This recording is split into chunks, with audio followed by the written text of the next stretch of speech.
जय गौर जय निताई राधे राधे बंधुरा केमन आछो तोमरा आशा करछि सबाई खूब भालो आछो आमराओ खूब भालो आछि। और आजकेर भिडियोटा जय गौर जय निताई बोले शुरू करलाम। तोमरा हयतो भाबछो पृथा आमार माथाटा खाराप हये गेल नाकि गरमे। माथा एकटु खाराप हयेछे आबार हयनिओ। आसले ब्यापारटा हयेछे एई टाना 7 दिन ना एई कथागुलो बलार अभ्यास हये गेछे। माने तोमरा तो जानोई जे 7 दिन धरे आमार भिडियो जारा रेगुलार देखो तारा तो जानो जे एखाने 7 दिन धरे भागवत कथा पाठ हयेछे। तो जिनि एसेछिलेन कथावाचक देवकीनंदन ठाकुर उनि एई अभ्यासटा करिये दियेछेन। আমরা এই কথা মানে জয় নিতাই জয় গৌর কথাটা বলি কিন্তু সেটা সব সময় না। কোথায় বলি জানো তো, বাড়িতে হয়তো কোনো বৈষ্ণব এলেন ভিক্ষা নিতে তখন বলতে হয়, মানে ওনারা বলান, বা কোনো মঠে মন্দিরে গেলাম তখন বলি। কিন্তু আমাদের প্রত্যেক কথার মধ্যে এই কথাটা থাকে না। নবদ্বীপের অনেকেরই থাকে কিন্তু আমার নেই, তোমরা তো জানোই সেটা। তা যাই হোক, সেই জন্য এই কথাটা বলেই শুরু করলাম। বেশ মন ছুঁয়ে গেছে কথাগুলো জানো তো। আর আমার ভিডিও যারা রোজ দেখো তাদের জন্য তো আমি বলছি না, কিন্তু যারা প্রথম দেখছো তাদের জন্যই বলছি। নবদ্বীপে একজন ভাগবত পাঠক এসেছিলেন, তোমাদের তো বললামই উনি খুব ফেমাস কথাবাচক, ওনার নাম দেবকীনন্দন ঠাকুর। তো যাদের ভাগবত কথার ন্যাক আছে তারা হয়তো জানো ওনাকে, বা ওনার ভিডিও তোমরা দেখো। ওই যে উনি পাঠ করতেন 3 ঘন্টা, আর এই 3 ঘন্টার মধ্যে উনি 300 বার এই কথাগুলো সবাইকে বলাতেন, ওই জয় গৌর জয় নিতাই আর রাধে রাধে। এর ফলে এমন অভ্যাস হয়ে গেছে না, এখনও কানে বাজছে ওনার কথাগুলো। উনি তো চলে গেছেন কিন্তু এফেক্টটা রয়ে গেছে। তো যাই হোক, তোমরা যারা এইসব শুনতে ভালোবাসো, মানে ভাগবত কথা শুনতে ভালোবাসো, ওনার ভিডিও দেখে নিতে পারো। ওনার চ্যানেলের নাম দেবকীনন্দন ঠাকুর বলে। আর আন্তর্জাতিক খ্যাতিসম্পন্ন ব্যক্তি উনি, ওনার সম্বন্ধে বিশেষ কিছু বলাও নেই আমার। তো যাই হোক, উনি নবদ্বীপের 7 দিনের ভিডিও ওনার চ্যানেলে দিয়ে রেখেছেন, সেগুলোও চাইলে দেখে নিতে পারো।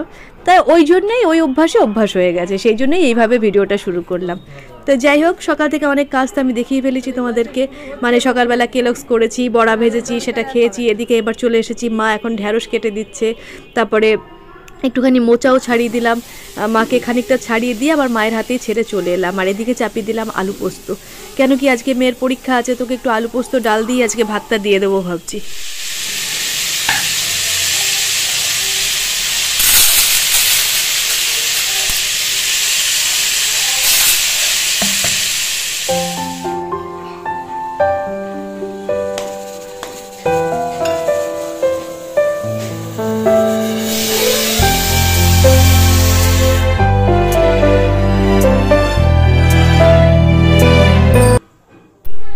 পোস্তটা প্রায় আমার হয়েই এসছে, আলুটা দু একটা দেখছি একটু সেদ্ধটা বাকি আছে, তাই ওই জন্য একটু সিমে করে দিলাম। আর পোস্তটাও দিয়ে দিলাম, দিয়ে এটাকে নাড়াচাড়া করে তারপর একটু কাঁচা তেল ছড়িয়ে দেবো নামানোর আগে, ব্যাস তাহলে আমার পোস্তটা রেডি হয়ে যাবে। এদিকে তিতলিরও প্রায় টাইম হয়ে আসছে পরীক্ষা দিতে যাওয়ার জন্য, তো ওকে ভাতটা দিয়ে দেবো। আলু পোস্ত ডাল এই দিয়েও খেয়ে চলে যাবে। মানে কি বলো তো, তাহলে সুবিধা হলো আর কি। আর মোচাটা মা বারণ করলো, বললো পরীক্ষার আগে খেতে হবে না মোচা, ও পরীক্ষার সময় মোচা টোচা না খেয়ে যাওয়াই ভালো, সেই জন্য আরও দিলাম না। তো এক কাজে 2 কাজই হয়ে গেল, পোস্তও হয়ে গেল, ডালও হয়ে গেল। আর এদিকে মোচাটা আমি পরে চাপিয়ে দেবো, ওকে এখন ভাতটা আগে দিয়ে দিই।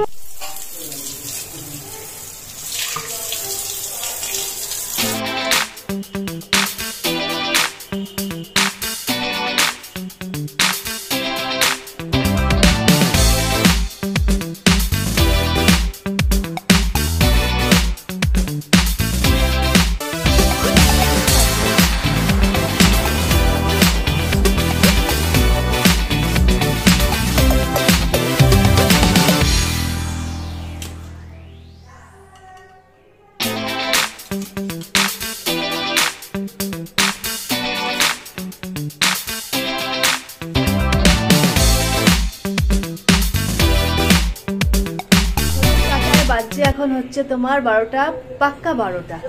তা ভাবলাম এখন তো মর্নিং আর বলা যাবে না, ওই জন্য গুড আফটারনুনই বলি তোমাদেরকে সবাইকে। কেমন আছো সবাই? আশা করছি সবাই খুব ভালো আছো, আমরাও খুব ভালো আছি। পৃথাস কমপ্লিট লাইফে সকলকে স্বাগত জানাচ্ছি। আজ যা হু করে রোদ দিচ্ছে আর যা গরম পড়ছে, ভালো থাকা তো জীবনটা অষ্টগত করে দিচ্ছে। তো যাই হোক, সকাল থেকে তো খুব ব্যস্ত ছিলাম, সেই জন্য তোমাদের সামনে আসতে পারিনি। আরে ব্যস্ত কিসে ছিলাম জানো? কিছুতেই ব্যস্ত ছিলাম না। মুশকিল হচ্ছে কি বলতো, আমাদের এখানে সেই সেল বসেছে, আর সেই ভোর 7টা থেকে আর তোমার রাত্রির 11টা অবধি একটা মাইক লাগিয়ে রেখেছে, কানের মাথা খেয়ে দিচ্ছে। ওই সেল করে বলেই যাচ্ছে। তার ফলে না মানে কথা বলাই মুশকিল হয়ে যাচ্ছে। এই যে বলছি হয়তো তোমরা সেখানে আওয়াজটা পাবে। তো সেই জন্য ভাবছিলাম, বিরক্ত লাগছে, এক তো এই রোদ, তার উপরেই সেল করে মাথা খারাপ করছে। যাই হোক, ওদের কাজ তো ওরা করবে, কিছু করার নেই। আর আজকেও তিতলির পরীক্ষা আছে, আমি তাড়াহুড়ো করে ভাত চাপিয়েছিলাম কুকারে, সকালে সেটাই রয়েছিল। আর তোমার একটু আলু পোস্ত করে দিলাম, শসা দিলাম, ডাল, অড়হর ডাল, আর দিয়েছি হচ্ছে তোমার ওই কি বলে রে ওটাকে, ঢেঁড়স চচ্চড়ি, তা ওটা দিয়ে দিয়েছি। আর এখনো মোচাটা বাকি আছে, মোচাটা নিচে সিটি দিতে দিয়েছি। মোচাটাকে দিতে পারিনি, দুটো কারণ আছে। এক তো মা বললো মোচা খেয়ে যেতে হবে না পরীক্ষায়, প্রথম কথা। আর দ্বিতীয় কথা, মোচা তো একটু হতে নিতে সময় লাগে। আমি ছাড়ালাম, তারপরে মা খানিক ছাড়ালো, ছাড়িয়ে ফুটলো, তারপর তো সেই জন্য আমার রান্না বাদ বাকি সবই হয়ে গেছে, শুধু এই তোমার মোচাটাই বাকি আছে। মোচাটাও রওনা হলে গিয়ে করব। আর তারপর চান করব। আজকে সকালে ফিল্টারের পেছনে পড়েছি, সে ফিল্টার নিয়ে কি শসব ব্যস্ত আমি জানো। সে কদিন ধরে না ফিল্টারটা কয়েক মাস হয়ে গেল ব্যবহার হচ্ছিল না, তো এই জন্য একটুখানি ভাবলাম যে নতুন একটা ক্যান্ডেল পরিয়ে দিই। তাকে ধুয়ে টুয়ে রোদে টোদে দিয়ে রেখেছি, সেই ক্যান্ডেলটাও পরাবো, জলে ভিজিয়ে রেখেছি আগের দিন ক্যান্ডেলটা নিয়ে। মানে জল নিয়ে খুব মস্ত সমস্যা হচ্ছে, জল তো কিনে খাই। সমস্যাটা কি হচ্ছে জানো, এক তো সেল ছেলেটা থাকছে না, যে ছেলেটি জল দেয় সেও বাইরে বাইরে যাচ্ছে, থাকছে না। আর দ্বিতীয়ত সেই বলে বলে আমি হদ্দ হয়ে যাচ্ছি, জল দাও জল দাও জল দাও। এক তো গাদা গাদা টাকার খরচা, তার উপরে দাও দাও করে তাকে অস্থির করা, এবার সেও পেরে উঠছে না, মহা সমস্যা। তা আমি ভাবলাম যেমন জল দিচ্ছে দিক, বরং ফিল্টারটাকে আবার ইউজ করি। আর আমাদের জল খাওয়ার পরিমাণটা এমনিই বেশি, তো সেই জন্য ফিল্টারটাকে নিলে সুবিধা হবে। ওই কারণেই ফিল্টারটাকে ধুয়ে টুয়ে রোদে দিয়েছি। যাই হোক, আর বক বক করবো না, মেয়ে এখন খাক খেয়ে গিয়ে রওনা হোক, আমিও চান টান করে আসি। বললো না যে ও এখন চান করতে যাচ্ছিল, তার আগে ওকে ধরিয়ে দিয়েছি, বললাম ক্যান্ডেলটা লাগিয়ে দাও। তো এখন ক্যান্ডেলটা লাগাতে বসে গেছে। বেশ কদিন এটা রাখা ছিল তো, মানে ব্যবহার হয়নি, তাই ভাবছি কলের মুখটা আবার ঠিক আছে তো, ঠিক না থাকলে এই সমস্যাটা। জল দিয়ে দেখলাম যে না ঠিকঠাকই আছে। এই জল জল করে বড় সমস্যা জানো তো, বাড়িতে লোকজন চলে এলো, যদি ছেলেটা জল না দেয় মস্ত সমস্যা। আর আমার কি বলো তো, আমি সব জলই খাই, যেমন আমাদের এখানে গঙ্গার জলটা দেয় সেটা আমি খাই, কিন্তু মারা তো খেতে পারে না, খুব সমস্যা হয়ে যায় জল না থাকলে। আসলে না আজকে আমার জন্মদিন, তো সকালবেলা যখন আমার মেয়ে অঙ্ক করছে আর আমার বাবা মা ফোন করেছে, তো হঠাৎ করে বলছে মা কি গো, ও না ভুলেই গেছে পরীক্ষার টেনশনে যে আজকে আমার জন্মদিন। তো ও বলছে এটা কি, ও এমনই ভোলা ভুলেছে যে এপ্রিল মাস পড়ে গেছে সেটাও ওর মনে নেই। তো যাই হোক, সে এখন পরীক্ষা দিয়ে এসে দেখো নিজের গ্যাটের টাকা খরচ করে 3টে পেস্ট্রি নিয়ে এসছে ওর মায়ের জন্য। এগুলোও কিন্তু বিশাল পাওনা, তাই না বলো? হ্যাঁ, এটাকে চামচ দিয়ে এখন কাটতে হবে। সামনে দিয়েই কাটা যাবে, পেছনের দরকার নেই। Happy birthday to you. Happy birthday dear ma. Happy birthday to you. Happy birthday. এতটা একটু অল্প দে ভাই, একটু আসতে। এটা নিয়ে নাও, বাবা বাবা তো হাতে করে, আমরা তো চা পেস্ট্রি সব খেয়েছি, তারপরে মুড়ি খেয়েছি। সন্ধ্যাবেলা তাতানকে একটু পড়াতে বসেছিলাম, কারণ ওর পরের দিন পরীক্ষা। তারপর এই করতে করতে দুই ভাই বোনের উদম মারামারি লেগে গেল, সে পেন নিয়ে তাদের কি কেলেঙ্কারি, তাদেরকে কে সামলায় দেখো অবস্থা। করে ছেড়ে দেবে গো, মানে দুটো রাম রাবণের যুদ্ধ করছে জানো। সে কি কেলেঙ্কারি, তাতান কোলে এসে শুয়েছে আর তিতলি বলছে শুতে দেবে না, কেন দেবো তোকে শুতে বলো, আর সেই নিয়ে চলছে মারামারি। দেখেছো, দেখো দেখা তোমাদের একবার ব্যাক ক্যামেরায় দেখো, দাঁড়াও দেখো দেখো কাণ্ডটা দেখো, এদের অবস্থাটা দেখো। কাকে বলবো আমি, তাহলে গরমে পাচ্ছি না, তারপরে এই সেল সেল করে পাগল করছে, আর তার উপরে এদের পাগলামির অন্ত নেই। যাই হোক, ছোটটাকে এখন খাইয়ে দিয়ে ঘুম পাড়াই, সেটা ঘুমা। এরকম মারছে আমার কি তো আমি ছুঁয়ে জিততাই, কেন হলো অসুবিধা?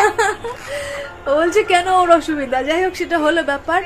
আর আজকে তো আমার জন্মদিন ছিল, তা তোমরা তো দেখলে। আর আমাদের জন্মদিন তো ওইভাবে কিছু পালন টালন হয় না, কিন্তু আমার মেয়ে আজকে কি করছে জানো, সেই ওর পিসি, তারপরে মানে আমার বাবা, মানে ওর দাদু যে টাকা পয়সা দিয়ে যায়, সেটা নিয়ে আমাকে যাওয়ার সময় বললো কি, পরীক্ষা দিয়েছে মা, আমি A4 পেজ আনতে যাচ্ছি, কালকে নাকি স্কুলে লাগবে।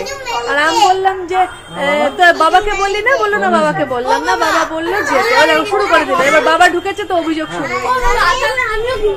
আমার আওয়াজ কত দূর যাবে আমি জানি না, দাঁড়াও আমি শেষ করি তোমাদের।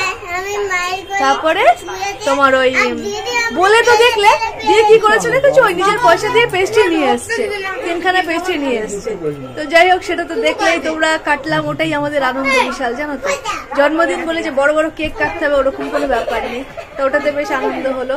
আর ওর বাবা দুটো জিনিস এনে দিয়েছে, দাঁড়াও দেখাই তোমাদের। তাতান আর তাতানের বাবার খাওয়া খানিকক্ষণ আগেই হয়ে গেছে। ওপরে তো বসি আমি আর মেয়ে, আর নিচে মা কাকিমা।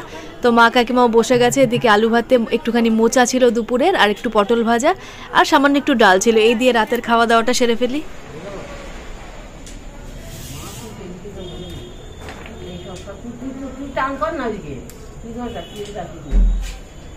খাওয়া দাওয়া শেষ, আমাদের এখন ছাদের ত্রিপল পাতার ব্যবস্থা হচ্ছে, মানে আমাদের এসির ব্যবস্থাটা হচ্ছে। এখন তো ছাদ খুব গরম হয়ে যাচ্ছে, সেই জন্য তোমার ওই একটা ত্রিপল দিয়ে দেওয়া হচ্ছে, তাহলে ছাদটা আর তাতবে না।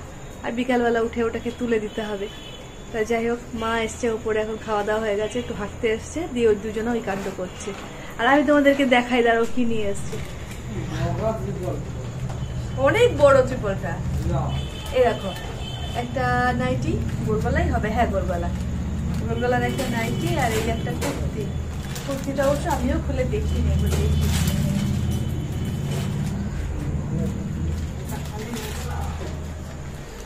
ভালোই আছে।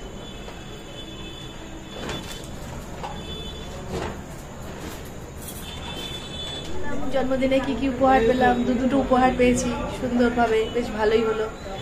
গরমে তো দরকার পড়েই নাইটিগুলো, সুতির নাইটি। তা যাই হোক, প্রত্যেকবারই জন্মদিনে কিন্তু একটা করে দেয়। আর এদিকে তোমার খুব হাওয়া দিচ্ছে আজকে, জানো তো, খুব ঠান্ডা, বেশ মানে ওয়েদারটা খুব ভালো হয়েছে। আর এই বাইরে দিয়ে এখন টেবিল ফ্যানটা চালিয়ে দেওয়া হবে, তো ব্যাস একটু আরামসে ঘুমিয়ে পড়বো। তাতে তো অনেকক্ষণ আগেই ঘুমিয়েছে। আর এরপরে আমি এখন রান্নাঘর ধোবো মুছবো, তারপরে গিয়ে ঘুমাবো, থালাগুলো নামাবো, রান্নাঘর ধোবো মুছবো, তারপরে তালা দেবো, দিয়ে এবার শুতে আসবো। তো যাই হোক, এখন এই কাজ কটা বাকি আছে। ও মস্ত কাজ চুল বাঁধিনি, সেটা বাঁধতে হবে, তো সেসব করবো। আর আজকের ভিডিওটা এখানেই এন্ড করলাম। তো আজকের ভিডিওটা কেমন লাগলো অবশ্যই জানাবে, আর ভালো লাগলে একটা লাইক করবে, আর পারলে একটু সাবস্ক্রাইব করে দেবে, আর অন্যদের মধ্যে একটু শেয়ার করবে। যাই হোক, আজকে এই পর্যন্তই থাক, আবার পরের দিন দেখা হবে। ততক্ষণ ভালো থাকো, সবাই সুস্থ থাকো, টাটা, গুড নাইট।